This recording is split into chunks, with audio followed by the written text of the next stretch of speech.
101వ సర్గము. దశరథ మహారాజు స్వర్గస్థుడైనట్లు భరతుడు శ్రీరామునకు తెలుపుట. అయోధ్యకు వచ్చి రాజ్యాధికారమును చేపట్టుము అని అతడు తన అన్నను అభ్యర్థించుట. శ్రీరాముడు పలికిన మాటలను విని భరతుడు ఇట్లునుడివెను. అన్నా, నిన్ను శ్రీరాముని సేవించుటయే నాకు పరమధర్మము.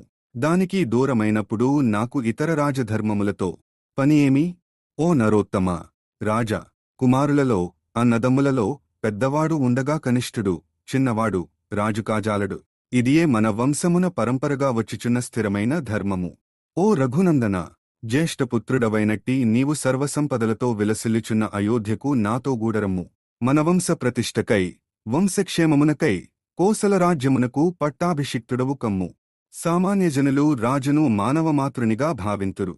కాని ధర్మార్థ విషయములలో మానవాతీతమైన ఆచరణగల ప్రభువు అనగా నీవు నా దృష్టిలో ప్రత్యక్షదైవమే.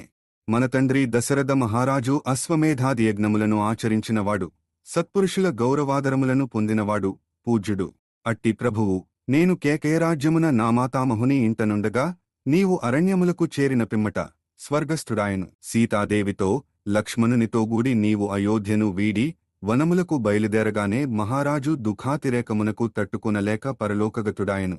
ఓ పురుషోత్తమా, అగ్రజ, లెమ్ము, తండ్రిగారికి తిలోదకములను సమర్పింపుము.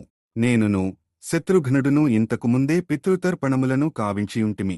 ఓ శ్రీరామ, ప్రియమైన పుత్రుడు తిలాంజలులను సమర్పించినచో పితృదేవతలకు అక్షయపుణ్యఫలములు లభించునని పెద్దలు వచింతురు. మన తండ్రికి నీవు ప్రాణతుల్యుడవుగదా.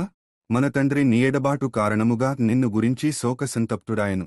నిన్ను చూడవలెనను తపనతో ఆయన తన బుద్ధిని నీనుండి మరల్పలేక దుఃఖముతో విలవిలలాడుచు నిన్నే స్మరించుచు అస్తమించెను.